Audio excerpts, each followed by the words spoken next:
사람들은요, 먹고 사는 문제가 어느 정도 해결이 되고 나면 그제서야 인생은 왜 살아야 하는지에 대한 답을 찾고 싶어 합니다. 그런데 문제는요, 먹고 사는 문제가 어느 정도 해결되고 난 후에야 그 중요한 문제를 고민하는 것에 있습니다. 왜 살아야 하느냐는 문제는 먹고 사는 문제 이전에 먼저 찾아야 하는 문제입니다. 세상은 말합니다. 지식이 좋은 것이고 권력이 좋은 것이고 또 재물이 좋은 것이라고 말합니다. 그리고 이러한 것들이 있어야 남들보다 유리하게 살아갈 수 있다라고 말하고요. 이러한 것들이 갖추어져 있어야 남들보다 좀 여유롭게 살 수 있다라고 말합니다. 그런데 더 중요한 것이 있다는 것은요, 잘 말하지 않습니다. 하나님의 말씀은 말씀하고 있습니다. 세상을 살아가는데 유리하다고 말하는 것들이 결코 영원한 생명을, 구원을 얻을 수 있게 하지는 못한다라고 말합니다. 그리고 영생을 얻는 일에 있어서 세상에 온갖 좋은 것을 많이 가지고 있는 것은 그렇게 도움이 많이 되지 못한다라고 말씀하십니다. 오히려 그것이 영생을 얻는 일에 걸림돌이 될 수 있다라고 말합니다. 오늘 우리들은요, 영생을 소유하는 길을 잘 알고 있습니다. 무엇입니까? 오직 예수 그리스도를 믿음으로 말미암아 영생을 소유하게 됨을 우리는 알고 있고 믿고 있습니다. 그리고 하나님의 뜻에 따라 살고 나 자신만을 위한 욕심을 부리지 않고 하나님께서 사랑하시는 영혼을 살리는 일에 동참한다면 영생을 얻게 될 것입니다. 하나님께서 말씀하신 이 영생은요, 우리가 사는 삶이 끝없이 계속되는 그 영생을 말하는 것이 아닙니다. 그래서 눈으로 볼 수 있는 것이 아닙니다. 손으로 만질 수도 있는 것도 아닙니다. 영생은요, 예수 그리스도를 내 안에 모시는 것입니다. 영생은요, 예수님께 있습니다. 그래서 이 영생을 소유하기 위해서는 믿음이 있어야 합니다. 이 사실을 믿는 사람과 이 사실을 믿지 않는 사람은 완전히 다른 삶을 살게 됩니다. 오늘 우리가 함께 읽은 말씀을 보니까요, 한 젊은 청년 한 사람이 등장하고 있습니다. 이 청년은 정말 남부러울 것 없는 그러한 환경 속에서 자랐습니다. 집안도 좋았고요, 돈도 아주 많았습니다. 나름대로 율법도 잘 알고 있었던 청년이었습니다. 젊은 나이였지만 유대 사회에서 꽤 성공한 청년이었습니다. 흔히 말하는 부와 명예와 권력을 가진 청년이었습니다. 젊은 나이에 부와 명예와 권력을 가진 일, 결코 나무랄 일이 없습니다. 무척 칭찬할 만한 일입니다. 이러한 재물이 많은 청년에게는요, 또 다른 관심사가 있었습니다. 바로 영생에 관한 관심이었습니다. 청년에게는 영적인 갈급함이 있었던 것 같습니다. 그래서 영생을 얻는 방법을 알고 싶어 했습니다. 남들은 세상에서 잘 먹고 잘 사는 일에 관심 가지고 사는데 재물이 많은 이 청년은 지금 영적인 세계에 관심이 있습니다. 그래서 부자 청년이요, 누구를 찾아갔습니까? 예수님을 찾아갔습니다. 청년은 예수님께 무척 궁금한 것이 있다고 하면서 질문을 합니다. 물론 지금보다 더 큰 부자가 되려면 어떻게 해야 하냐고 질문하지 않았습니다. 청년의 질문은 이것입니다. 16절의 말씀입니다. 무슨 선한 일을 해야 영생을 얻을 수 있습니까? 라고 질문을 했습니다. 부자 청년은 나름대로 영생에 대한 관심이 아주 많은 굉장히 진지한 청년이었습니다. 청년의 말을 들어보니까요, 어느 정도 자기가 가진 재물을 좀 좋은 방향으로 사용하고자 하는 뜻도 보입니다. 그런데 이 청년의 생각을 좀 더 깊이 생각해 보면요, 좀 더 살펴보면요, 지금 이 부자 청년의 생각 속에는요, 자신이 할 만한 선한 일 중에 아주 그럴싸한 것 하나 또는 두 가지 정도만 더하면 내가 천국에 가는 티켓을 온전히 받을 수 있을 것이라고 그렇게 생각했던 것 같습니다. 그러니까 청년은 자기 나름대로 영생을 누리게 되는 자기 방식과 자기 생각을 어느 정도 이미 가지고 있었던 것입니다. 자신이 지금 어느 정도 잘 하고 있는데 여기에다가 선한 일 한두 가지만 더 추가하면 무난하게 영생을 얻을 수 있을 것이라고 생각했습니다. 그런데 이 생각이 잘못되었습니다. 오늘 말씀에 나오는 부자 청년에게 정말 필요한 것이 무엇입니까? 자신의 삶을 위해서라도, 진정한 영생을 얻기 위해서라도 하나님께서 말씀하시는 새로운 출발선에 서야 했습니다. 자기가 생각한 대로 내가 한두 가지 선한 일 더해서 영생을 얻어야지 라는 이러한 생각은 내려두고 구원을 주시는 예수님의 권위에 겸손하게 순종해야 했습니다. 지금 무슨 선한 일을 한두 가지 더해야 영생을 얻을 수 있겠느냐는 이 부자 청년의 질문에 대한 예수님의 대답이 무엇입니까? 17절 말씀입니다. 예수님께서 이르시되 어찌하여 선한 일을 내게 묻느냐? 선한 이는 오직 한 분이시라. 내가 생명에 들어가려면 계명들을 지키라 라고 말씀을 하십니다. 자, 먼저는 주님께서 청년에게 말씀하십니다. 어찌하여 선한 일을 내게 묻느냐라고 반문을 먼저 하십니다. 그리고 나서 말씀하시길 하나님의 십계명을 지키라라고 말씀하십니다.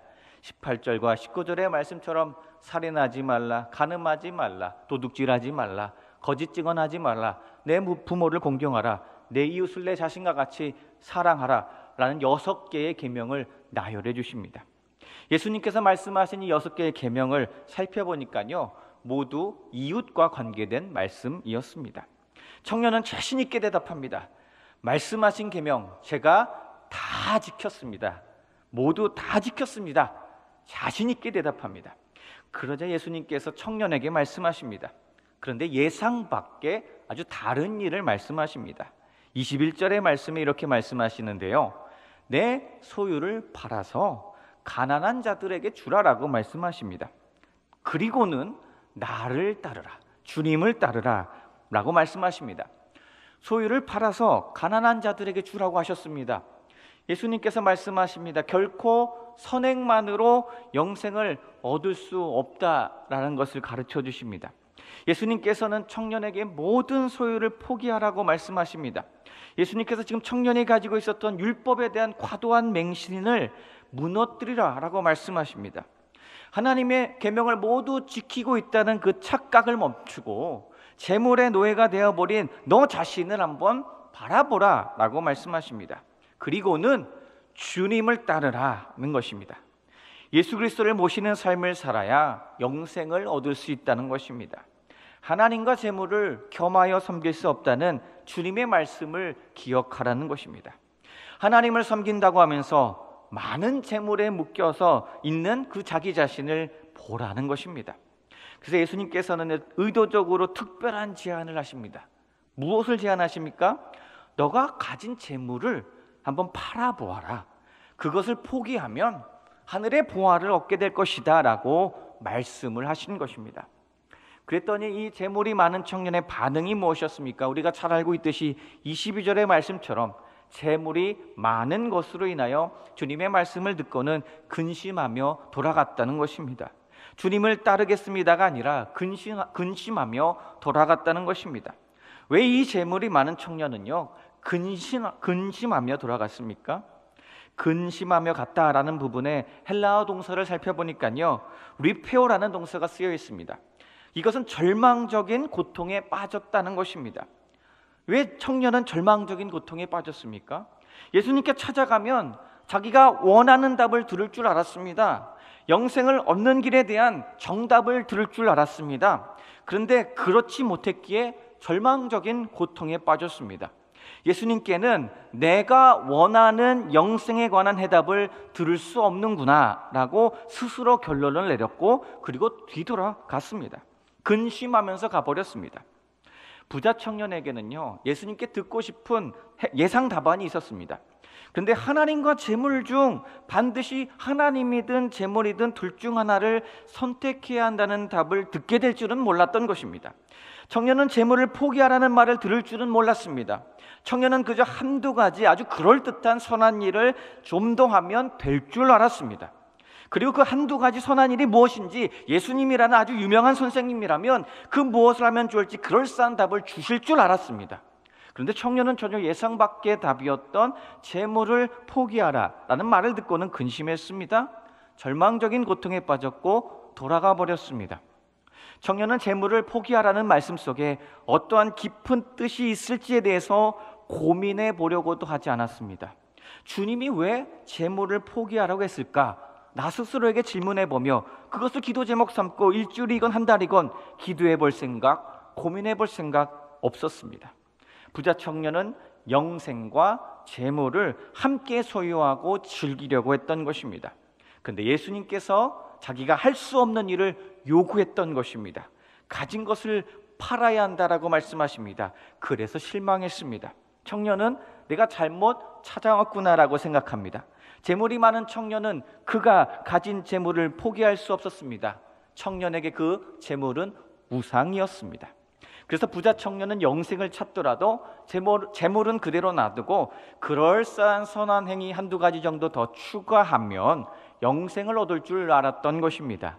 재물을 포기해야 한다는 답은 애초부터 청년에게는 없었습니다. 주님을 따라야 한다라고 말씀하시는데 그렇게는 하고 싶지 않았습니다. 청년으로서는 그 말씀 할 수 없는 일이었습니다. 지금 당장 재물을 포기하기에는 이미 너무 많은 재물이 쌓여 있었습니다. 그래서 이 청년은 어느 정도 이 재산에 대해 집착하는 단계에 이르렀던 것이었습니다. 오늘 우리는요, 우리 주님께서 부자 청년에게 주신 이 예수님의 말씀을 오해하면 안 됩니다. 재물이 많으면 예수님 믿기 힘들고 예수님을 잘 믿으려면 재물을 내려놔야 하고 반드시 가난해야 한다라고 오해하지 마십시오. 성경 전체를 통틀어서 주님께서 누군가에게 가진 모든 재산을 팔라고 요구하신 내용은 오직 이 부자 청년에 관한 말씀에서만 나타나고 있습니다. 오해하지 말아야 할 것은 반드시 영생을 얻기 위해서는 내가 가진 재산 다 팔아야만 한다고 말씀하신 것이 결코 아니라는 것입니다. 영생은요, 예수 그리스도를 모셔야 얻을 수 있습니다. 그래서 예수님은 만나는 모든 사람들에게 모든 재산을 팔라고 하지 않으셨습니다. 또 우리에게는 나 자신과 또 가족의 필요를 돌봐야 할 책임도 있습니다. 그러니 오늘 예수님의 말씀을 모든 상황에 있는 모든 사람에게 적용하고 있는 것임이 아님을 먼저 잊지 마시기 바랍니다. 오늘 예수님께서요, 부자 청년에게 재산을 팔라는 말씀은 재물이 너무 많은 나머지 집착하게 된 이 청년에게 맞춤형으로 주신 말씀이요, 전략적인 명령을 주신 것입니다. 그리고 더불어서 재산과 영생을 함께 소유하려는 사람들에게 하시는 말씀입니다. 주님을 따르고 주님을 모셔야 하는데 그러지 못하는 사람들을 위해 하신 말씀입니다. 그렇다면요, 우리 주님께서요, 이 부자 청년에게 하시고자 하는 말씀의 진짜 뜻은 무엇입니까? 진정한 뜻이 무엇입니까? 단순하게 재물이 많기 때문에 예수님을 따를 수 없다라는 말씀하신 게 아닙니다. 오늘 말씀에서 재물은 상징적인 것입니다. 특별히 오늘 재물이 많은 청년에게 있어서 재물은 우상이었습니다. 청년에게 재물은 집착할 만한 것이었습니다. 이미 넘치도록 많아져 버린 이 재물, 이제 그에게 가장 중요한 것이 되었습니다. 그래서 재물이 많은 청년은요, 그가 가진 재물을 포기하고 싶은 마음이 별로 없었습니다. 부자 청년에게 재물은 그의 정체성을 보장해주는 우상이었고 그에게 안정감을 부여해주는 우상이었습니다. 결국 계명을 모두 다 지켰습니다라는 그 청년의 말은 틀린 말입니다. 왜냐하면 하나님 외에 다른 신, 우상을 섬기지 않아야 한다는 그 10계명의 1계명부터 어겼기 때문입니다. 하나님께서는 너는 나 외에 다른 신을 두지 말라, 너를 위해 우상을 만들지 말고 우상을 섬기지 말라 하셨는데 청년은 재물을 우상으로 섬기고 있었던 것입니다. 그는 점점 하나님을 잃어가고 있었습니다. 주님을 따르고 주님을 모셔야 얻을 수 있는 그 영생으로부터 점점 멀어져 가고 있었습니다. 그렇게 재물이 많은 청년은 하나님과 점점 멀어진 채 근심하며 돌아갔습니다. 그렇다면 예수님께서는 왜 부자 청년에게 21절의 말씀처럼 그가 가진 모든 소유를 가난한 자들에게 나누어 주면 그가 온전해진다라고 말씀하셨을까요? 단순히 일시적이고 인간적인 의미로 말씀하신 것은 결코 아닐 것입니다. 예수님께서는 지금 하나님이 보시기에 어떻게 하는 것이 의로운 것이고 온전한 것인지를 가르쳐 주시는 것입니다. 지금 이 부자 청년에게 더 많은 선행이 필요한 것은 아니었습니다. 이 청년에게 가장 필요한 것은요, 지금 당장 예수님을, 예수 그리스도를 따르는 일이 필요했습니다. 내 안에 있던 우상을 버리고요, 주님을 온전히 따르는 일이 필요했습니다. 많은 선한 행위로 영생을 얻고자 했던 그 생각을 멈추고 이제는 하나님을 깊이 의지하는 삶으로 대체하는 일이 필요했던 것입니다. 그래서 두 손 가득 움켜쥐고 있었던 재물을 손에서 좀 놓아보라 라고 말씀하신 것입니다.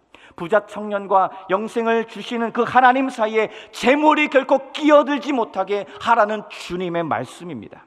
그렇게 해야 온전해질 수 있다는 것입니다. 오늘 우리들도 마찬가지일 것입니다.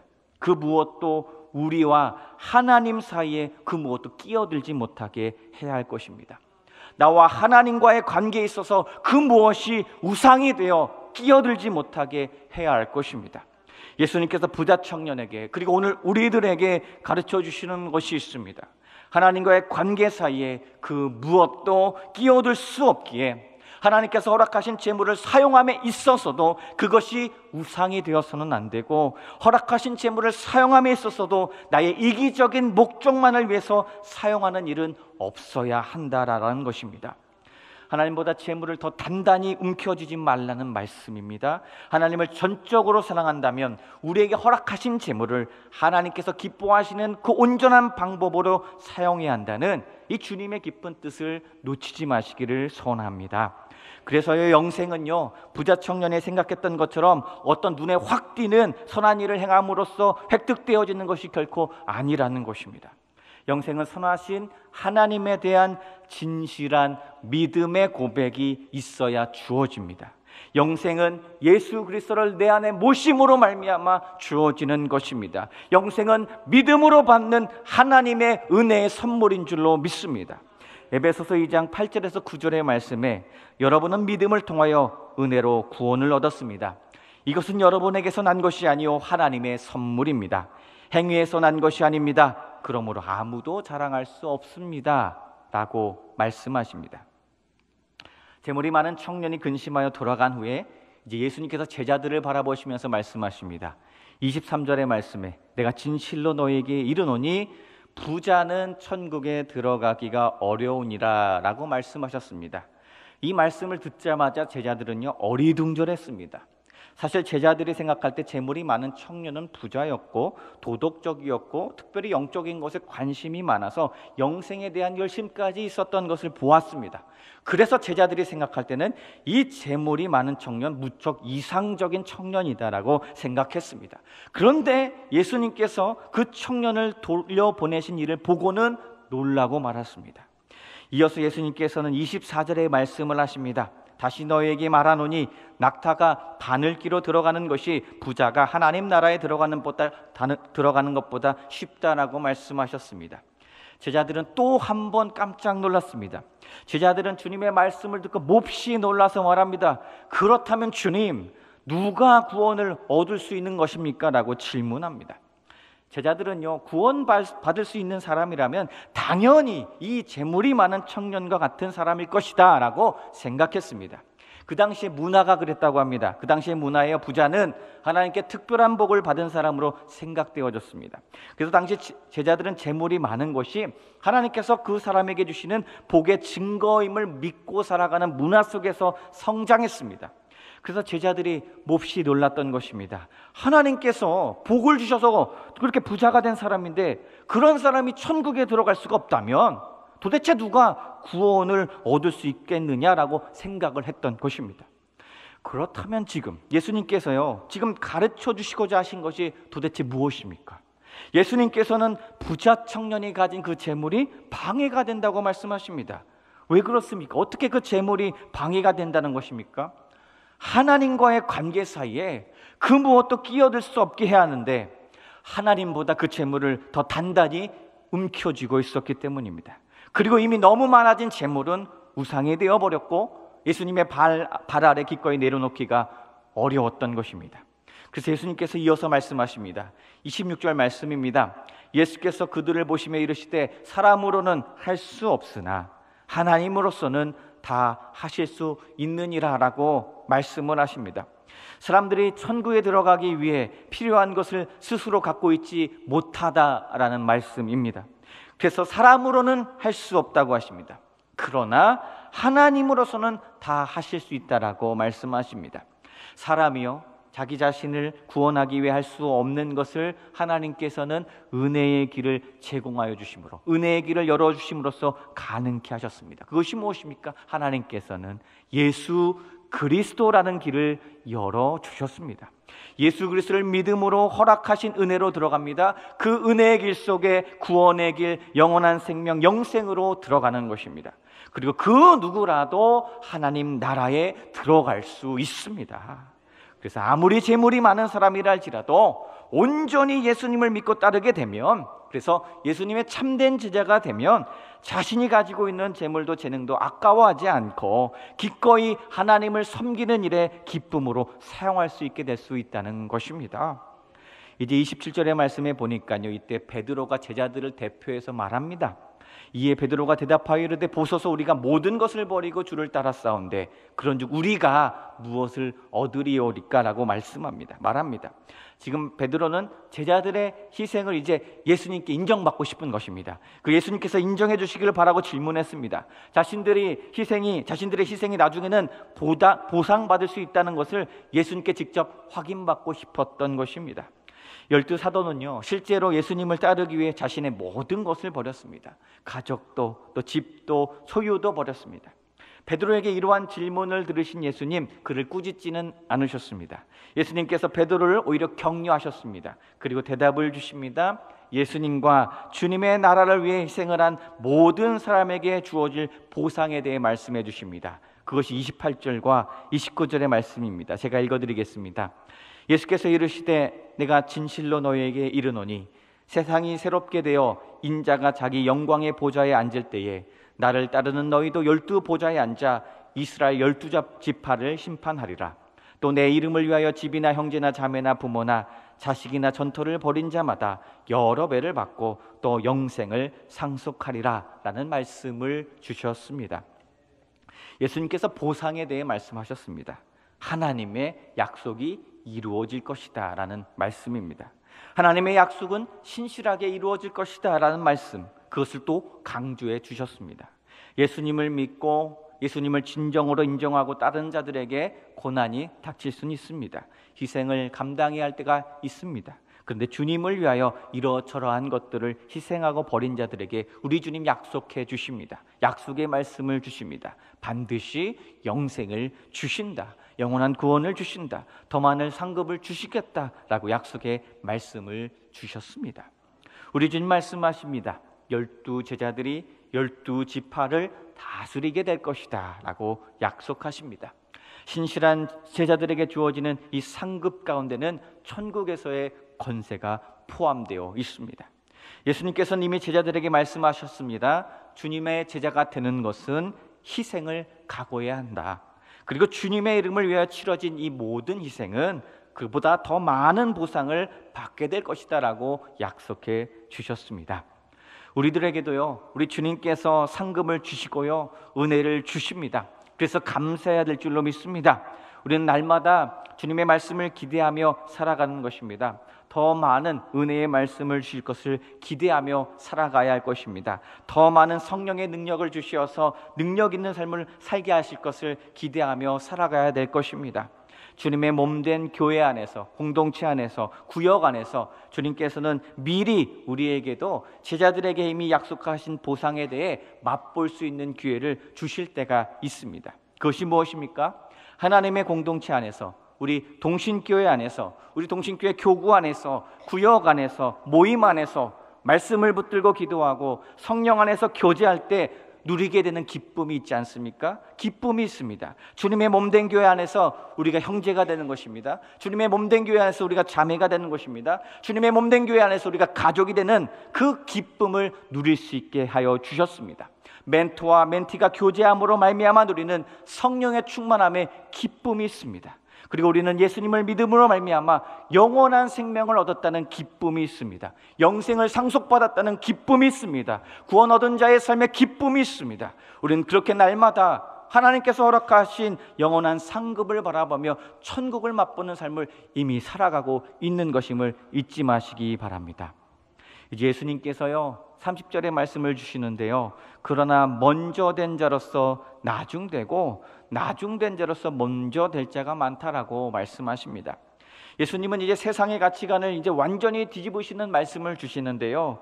우리가 사는 세상이 어떠합니까? 가장 힘 있는 사람, 가장 유명한 사람들이 높은 자리에 있고 먼저 되는 자리에 있습니다. 그 당시 사람들이 생각할 때 부자가 되었다는 것은 하나님께 복을 많이 받았기에 하나님 나라에 가장 가까운 사람이라고 생각을 했습니다. 반대로 가난한 사람들은 어떻게 생각했습니까? 죄인 취급했습니다. 그러나 예수님께서 하나님 나라는 어떠하다고 지금 말씀하십니까? 말째가 첫째가 된다는 것입니다. 예수님께서는 친히 가난한 사람들을 축복하셨습니다. 결코 하나님께서는요, 세상의 기준을 사용하지 말라고 하셨습니다. 하나님은 세상의 기준을 가지고 하나님 나라의 가치를 판단하지 않으신다는 것입니다. 사도 바울이요, 고린도전서 4장 9절에서 13절의 말씀을 이렇게 고백한 적이 있습니다. 제가 세번역 성경으로 고린도전서 4장 9절에서 13절의 말씀을 읽어드리겠습니다. 내가 생각하기에 하나님께서는 사도들인 우리를 마치 사형수처럼 세상에서 가장 보잘것없는 사람들로 내놓으셨습니다. 우리는 세계와 천사들과 사람들에게 구경거리가 된 것입니다. 우리는 그리스도 때문에 어리석은 사람이 되었지만 여러분은 그리스도 안에서 지혜 있는 사람이 되었습니다. 우리는 약하나 여러분은 강합니다. 여러분은 영광을 누리고 있으나 우리는 천대를 받고 있습니다. 우리는 바로 이 시각까지도 줄이고 목마르고 헐벗고 얻어맞고 정처 없이 또 돌아다닙니다. 우리는 우리 손으로 일을 하면서 고된 노동을 합니다. 우리는 욕을 먹으면 도리어 축복하여 주고 박해를 받으면 참고 비방을 받으면 좋은 말로 응답합니다. 우리는 이 세상의 쓰레기처럼 되고 이제까지 만물의 찌꺼기처럼 되었습니다 라고 고백합니다. 사도 바울은 실로 이 세상에서 나중된 사람이었습니다. 그는 스스로 그렇게 사는 것을 두고 주저하지 않았습니다. 왜냐하면 주님이 오늘 말씀하신 것처럼 그렇게 세상의 쓰레기처럼 되었고 만물의 찌꺼기처럼 사는 삶이 결국에는 나중에는 하나님의 때가 되면 먼저 된 자가 될 것을 믿었기 때문입니다. 하나님 앞에 먼저 된 자로 만들어 줄 것임을 믿고 있었기 때문입니다. 그래서 사도 바울은요, 예수님께서 가르쳐 주신 이 삶을 그대로 살아낼 수 있었습니다. 오늘 우리들은 어떻게 살아야 하겠습니까? 주님 다시 오실 때 결코 초라한 인생 되어서는 안 될 것입니다. 우리와 하나님 사이에 그 무엇도 끼어들지 못하게 해야 할 것입니다. 그리고 우리를 구원하여 주시는 예수 그리스도를 믿는 믿음으로만 나아가시기 바랍니다. 지금은 아무리 초라해 보일지라도 주님 다시 오셔서 승리의 그때가 되면 나중된 자가 먼저 될 것임을 믿으시기 바랍니다. 오늘 신 말씀 기억합니다. 예수님께서는 부자 청년이 소유한 감당할 수 없을 정도로 큰 재물이 제자의 길을 걸어가는데 걸림돌이 된다는 것을 지적하셨습니다. 결국 그렇게 부자 청년의 약점은 여지없이 드러났습니다. 부자 청년 마음속 깊이 숨겨져 있던 그 욕망이 드러난 것입니다.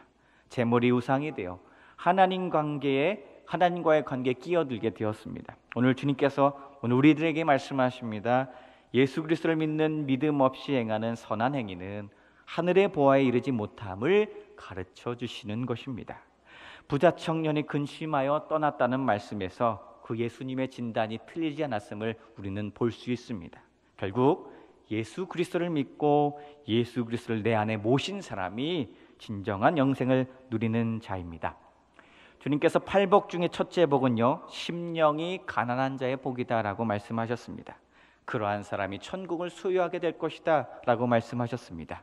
재물이 많든지 재물이 적든지 그것을 떠나서 우리가 전심으로 주님만을 바라는 가난한 마음을 소유하였는지, 그리고 내가 온전히 주님만을 모시고 따르는지 그것을 점검해 보라 라고 주님 말씀하십니다. 주님 대신에 세상으로 향한 명예나 재물로 인하여 하나님과 나 사이에 다른 것들이 끼어들고 있지는 않은지 오늘 점검해 보시기 바랍니다. 오늘도 예수 그리스도를 믿음으로 말미암아 예수님을 온전히 모시고 예수님을 따르는 일에 힘쓰시기 바랍니다. 하나님을 깊이 의지하는 삶을 살아내시기 바랍니다. 그래서 그 무엇도 나와 우리와 하나님 사이에 끼어들지 못하게 하시고 영생을 상속받는 천국의 삶을 온전히 누리시기를 주님의 이름으로 간절히 부탁드립니다.